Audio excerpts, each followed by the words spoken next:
हाँ जी। Hello everyone. तो आज की ये जो वीडियो है इसमें हम एक ऐसे मुद्दे के बारे में, एक ऐसे इशू के बारे में बात करने वाले हैं जो एक स्टूडेंट के लिए और स्टूडेंट के पेरेंट्स के लिए जानना बहुत ही ज़्यादा ज़रूरी है।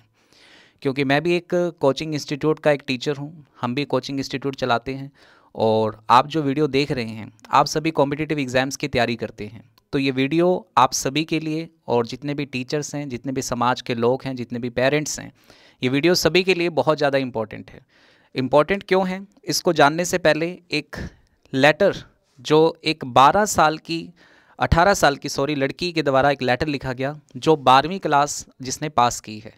और 12वीं क्लास की जो लड़की है वो एक लेटर लिखती है, सुसाइड नोट लिखती है। और उस सुसाइड नोट के अंदर वो क्या लिखती है, एक बार आप पढ़ेंगे तो शायद आपकी भी रूह कांप जाएगी और आप भी ये सोचने पे मजबूर हो जाएंगे कि जो हमारा समाज है, हमारा जो सोशल जो कल्चर है वो किस तरफ हमें लेके जा रहा है।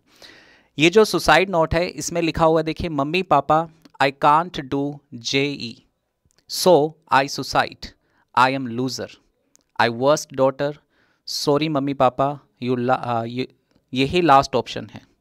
ये नोट जो आप देख रहे हैं, ये सुसाइड नोट जो आप देख रहे हैं, ये 18 साल की एक लड़की जो सिर्फ अभी 12वीं क्लास में पढ़ती है, जिसने दुनिया अभी भी कुछ देखा ही नहीं है, मतलब एक छोटी सी एज की लड़की जो है वो प्रेशर के अंदर आकर, इतने प्रेशर में आकर सुसाइड कर लेती है।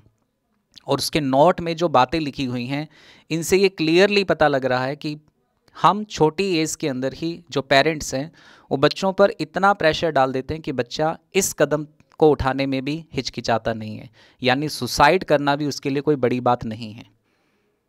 छोटी सी एज के अंदर 18 साल के अंदर उस लड़की ने ये मान लिया कि मैं लूज़र हूँ, मेरे से ज़िंदगी में कुछ हो ही नहीं पाएगा। 18 साल की उम्र में 12वीं क्लास पास करने के बाद में उसने ये मान लिया कि मेरे पास यही एक लास्ट ऑप्शन है, इसके बाद मेरे पास कोई ऑप्शन ही नहीं है। ऐसा क्यों? और ये सिर्फ एक लड़की की बात नहीं है, ये बहुत सारे लोगों की बात है, बहुत सारे। ये कोटा के अंदर हुआ है और कोटा, जो कि कोटा फैक्ट्री के नाम से काफ़ी वेब सीरीज़ भी उसमें चली थी, है ना, जहाँ पे सुसाइड नहीं, इसको ये कहें कि मौत का कारण बन चुका है कोटा। क्या है देखिए, कोटा के अंदर एक खबर आती है, कल की एक न्यूज़ है कि I can't do JE sorry mummy papa, Kota girl dies by suicide, writes note by her parents. ये खबर है कल की। लेकिन क्या आप कहोगे कि सर एक ही लड़की की डेथ हुई है, एक ही लड़की ने सुसाइड किया? तो बेटा जो आंकड़े हैं वो आपको चुका देंगे, आंखें खोल देंगे आपकी, कि कोटा के अंदर अगर हम सुसाइड की बात करें तो ये देखिए यहाँ पे कुछ स्केरी नंबर्स आपको दिखाई दे रहे हैं। कोटा के अंदर अगर हम बात करें इनसाइड IIT और नीड्स और IIM जो हैं उनके अंदर 122 स्टूडेंट जो हैं जिन्होंने अभी तक सुसाइड कर लिए 2014 से लेकर 2021 के बीच में। 61 स्टूडेंट ऐसे हैं जिन्होंने सुसाइड किया है एजुकेशनल इंस्टीट्यूट में जो पढ़ते थे सिंस 2018 के अंदर, जिसमें से 33 स्टूडेंट IIT के हैं, 24 स्टूडेंट नीट के हैं और 4 स्टूडेंट IIM के हैं। इसके अलावा 52 स्टूडेंट्स ऐसे हैं जिन्होंने सुसाइड किया है 2019 से लेकर दिसंबर 2022 के बीच में, और 16 सुसाइड हुई हैं जनवरी 2023 में। जनवरी 2023 के अंदर 16 नहीं, ये आंकड़ा 2023 का 23 सुसाइड हुई हैं। एक दिन में 2 सुसाइड हुई थी कोटा के अंदर। तो ये जो नंबर्स आप देख पा रहे हैं ये बहुत ही डराने वाला नंबर है, स्केरी नंबर्स है एक। और अगर हम पिछले कुछ सालों की बात करें तो 2017 के अंदर, स्टूडेंट्स की बात कर रहे हैं, सिर्फ स्टूडेंट्स का डाटा है ये, जिसमें 2017 के अंदर 9,905 स्टूडेंट्स सुसाइड कर चुके हैं। 2018 के अंदर ये नंबर बढ़कर 10,159 हो जाता है। 2019 के अंदर यही नंबर 10,335 हो जाता है। 2020 के अंदर 12,526 और लगातार इसी तरीके से नंबर बढ़ता हुआ 2021 के अंदर 13,089 हो जाता है। लेकिन ऐसा क्यों?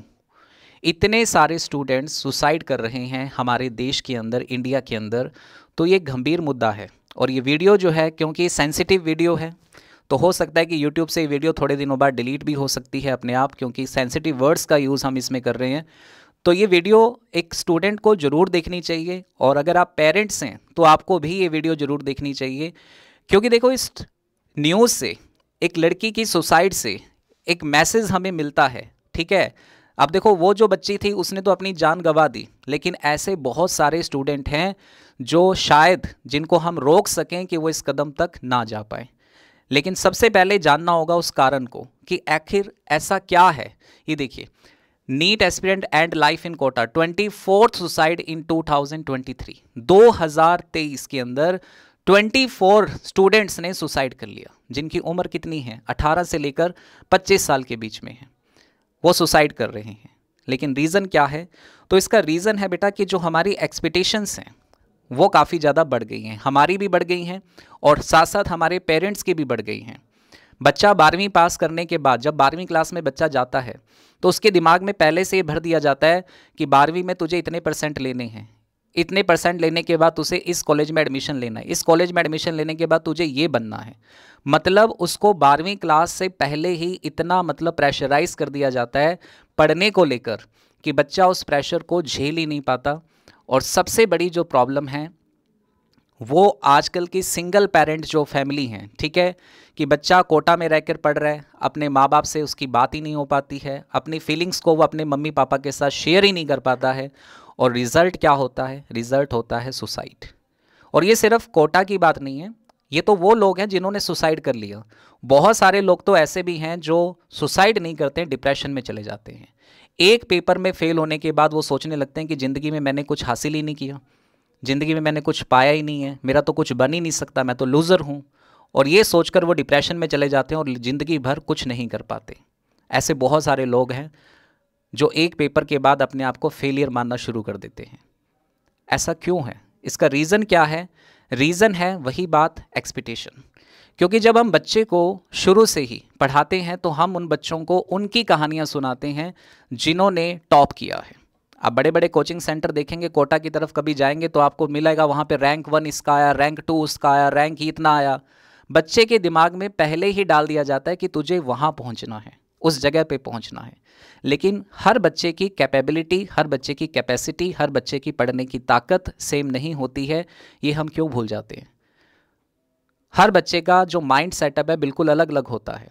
हर बच्चा उस चीज़ को उतनी जल्दी गेन नहीं कर पाता, लेकिन प्रेशर होने की वजह से, ठीक है, वो अपने आप को उस प्रेशर में झेल नहीं पाता और रिजल्ट आता है या तो डिप्रेशन या फिर सुसाइड। और ये सिर्फ मैं कह रहा हूँ कोटा की बात नहीं है, बहुत सारे कॉम्पिटिटिव एग्जाम्स के अंदर ऐसा होता है कि हम कॉम्पिटिटिव एग्जाम्स की तैयारी करते हैं और जब हमारा एक भी पेपर फेल हो जाता है तो हम बड़े परेशान हो जाते हैं कि यार मेरा तो रिजल्ट नहीं आया, मेरा तो सिलेक्शन नहीं हुआ, और बच्चे डिप्रेशन में चले जाते हैं। एक बार की बात है, मैं एक वीडियो देख रहा था संदीप माहेश्वरी की, जो एक मोटिवेशनल स्पीकर हैं, तो उनकी एक वीडियो देख रहा था, तो उन्होंने एक बहुत अच्छी बात बताई थी, वही मैं आपको बताना चाहूँगा। उन्होंने कहा कि जब हम क्रिकेट का गेम देखते हैं, आप अगर क्रिकेट खेलते हैं तो मान लीजिए अगर कोई बॉल आई और अगर आपने उस बॉल को मिस कर दिया, अगर आपने उस बॉल को मिस कर दिया और बॉल सीधा विकेट कीपर के पास चली जाती है, तो क्या आप सुसाइड कर लेंगे?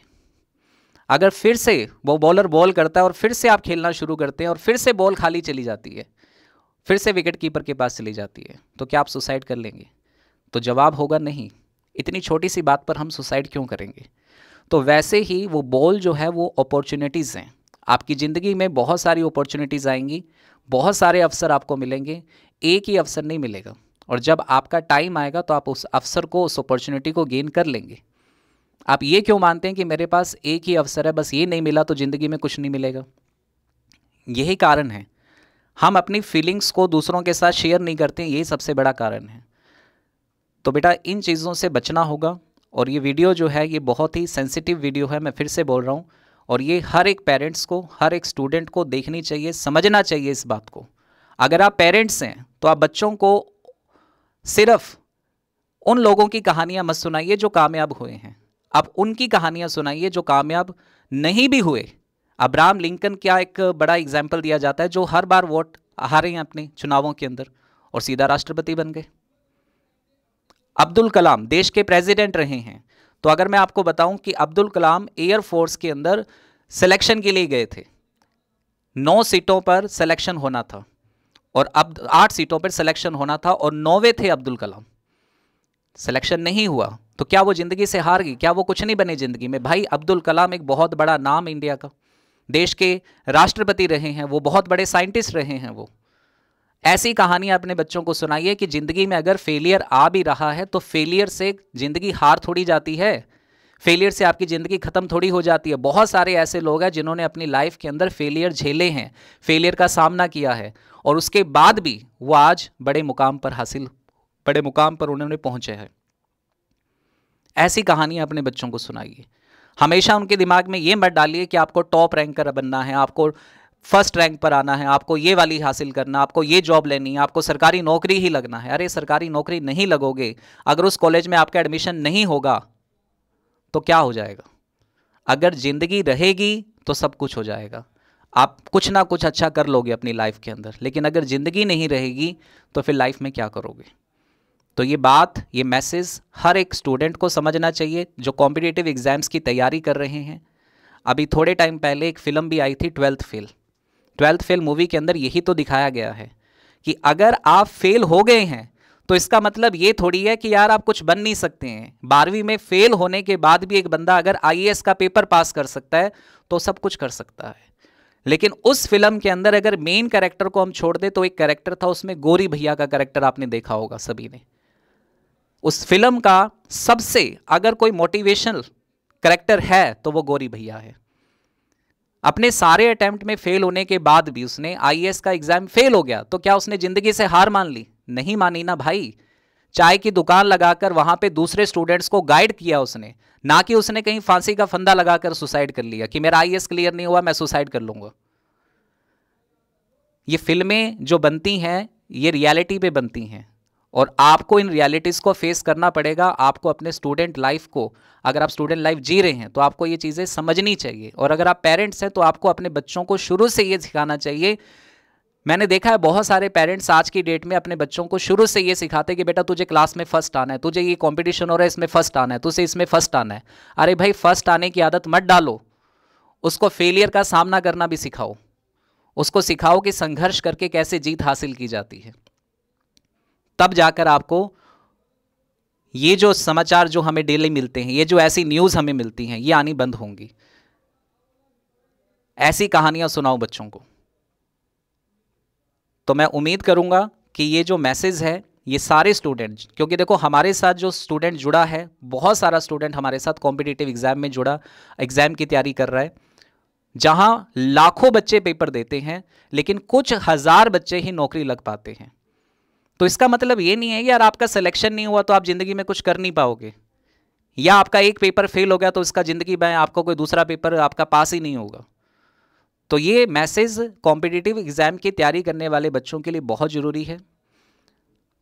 ये जो बच्ची थी ये तो अपनी जान देखो गंवा चुकी है। अगर कहीं इसने अपने पेरेंट्स से अपनी दिल की बात साझा की होती, अपनी फीलिंग्स को शेयर किया होता, तो शायद उसे ये स्टेप लेना नहीं पड़ता। बहुत सारे बच्चे हैं जिनसे नहीं हो पाती है पढ़ाई, लेकिन माँ बाप के प्रेशर के अंदर, पेरेंट्स के प्रेशर में आकर वो पढ़ाई करते रहते हैं। और आखिर कब तक प्रेशर कुकर के अंदर आप फट जाओगे एक दिन? भाई प्रेशर कुकर है वो, फट जाओगे एक दिन। अपनी फीलिंग्स को अपने पेरेंट्स के साथ शेयर करो। आपको पता होगा अभी 2024 के अंदर नई गाइडलाइंस आई हैं, कोचिंग सेंटर्स के लिए नई गाइडलाइंस आई हैं।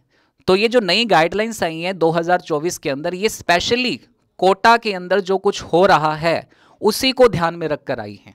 16 साल से कम बच्चों को कोचिंग सेंटर में अलाउ नहीं किया जाएगा और हर कोचिंग सेंटर के अंदर एक साइकोलॉजिस्ट की अपॉइंटमेंट होनी जरूरी है, जो बच्चों को टाइम टू टाइम उनके साथ बातचीत करे, उनकी मेंटलिटी को चेक करे, उनको अगर डिप्रेशन है तो उसका हल करे।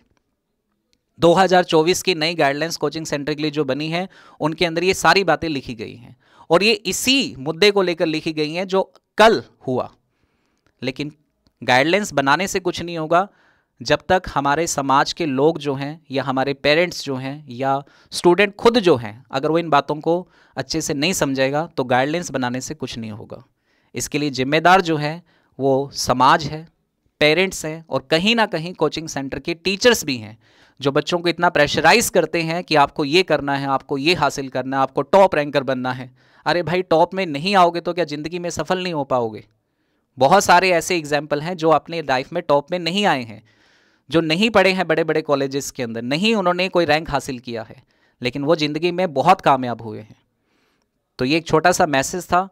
तो उम्मीद करूँगा कि आप सभी भी इसको पॉजिटिवली लें, ठीक है, इस मैसेज को, और दूसरे लोगों के साथ भी शेयर करें कि अगर आप डिप्रेशन में जा रहे हैं, अगर आपको कभी ऐसी गट्स फीलिंग आ रही है, तो सुसाइड करना उसका हल नहीं है, क्योंकि सुसाइड करने से आपकी प्रॉब्लम्स आपकी कम हो जाएंगी, लेकिन आपके पेरेंट्स की जो प्रॉब्लम है और ज़्यादा बढ़ जाएगी।